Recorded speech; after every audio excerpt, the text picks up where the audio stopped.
একটি দেশ যে কখনো চিৎকার করে বলে না, শুধু পাশে দাঁড়ায়। একটি সম্পর্ক যেখানে বিনিময়ের চেয়ে ভালোবাসাই বেশি। জাপান বাংলাদেশের সেই অকৃত্রিম বন্ধু। আর জানবো কেন এই বন্ধুত্ব সময়ের পরীক্ষায় সবচেয়ে বিশ্বস্ত।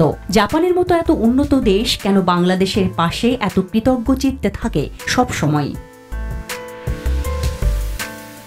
1971 সালে স্বাধীনতা অর্জনের পর যখন আন্তর্জাতিক মহল বাংলাদেশের স্বীকৃতি দিতে দ্বিধায়, তখন 1972 সালের 10 ফেব্রুয়ারি জাপান বলেছিল, আমরা তোমার পাশে আছি। জাপানের জনগণ রাস্তায় দাঁড়িয়ে তহবিল সংগ্রহ করেছিল বাংলাদেশি শরণার্থীদের জন্য। তাদের মুখে উচ্চারিত হয়েছিল এক ঐতিহাসিক বাক্য, জাপান থাকলে বাংলাদেশের মানুষ না খেয়ে মরবে না। জাপান ও বাংলাদেশের বন্ধুত্বের আরও একটি ইতিহাস লুকিয়ে আছে দ্বিতীয় বিশ্বযুদ্ধের টোকিও ট্রায়ালে। সেখানে 11 জন বিচারকের মধ্যে একমাত্র বিচারক রাধা বিনোদ পাল বলেছিলেন, এই বিচার একতরফা। হিরোশিমা ও নাগাসাকির মতো অপরাধের বিচার তো হচ্ছে না। তিনি জাপানের পক্ষে রায় দিয়েছিলেন।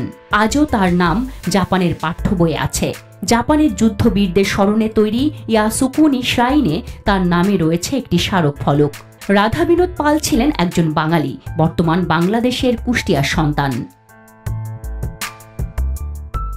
জাপান বাংলাদেশের সবচেয়ে বড় উন্নয়ন সহযোগী। তারা কখনো চিৎকার করে কিছু বলেনি, কিন্তু চুপচাপ দিয়েছে সবচেয়ে বেশি। যেমন মেট্রো রেল, মাতারবাড়ি গভীর সমুদ্র বন্দর, আর্টেরিয়াল এক্সপ্রেসওয়ে, পদ্মা সেতুর সংযোগ সড়ক। সবখানেই রয়েছে জাপানের অবদান। তাদের সংস্থা জাইকা শুধু অবকাঠামো নয়, স্বাস্থ্য, পানি, শিক্ষা, দক্ষতা উন্নয়ন সবখানেই নীরবে কাজ করে যাচ্ছে বাংলাদেশের জন্য। জাপানের একটা স্বভাব, তারা রাজনীতি নিয়ে মাতামাতি করে না। তারা সরকার বদলাতে চায় না, কারো ঘাড়ে তাদের আদর্শ চাপিয়ে দিতে চায় না। তারা শুধু বলে, তোমরা এগিয়ে যাও, আমরা পাশে আছি। বন্ধুত্বের সেরা নিদর্শন হলো যেখানে ভালোবাসা চাওয়ার আগে দেওয়া হয়। জাপান সেই বন্ধুই যার ভালোবাসা নিঃশব্দ কিন্তু নিখাদ। জাপানিদের চোখে বাংলাদেশ মানে আত্মত্যাগ, সংগ্রাম আর সম্ভাবনা। তাদের স্কুলের বই শেখানো হয় বাংলাদেশের সংগ্রামের ইতিহাস। আর আমাদের কাছে জাপান মানে আস্থার প্রতীক, নৈতিকতার বাতিঘর।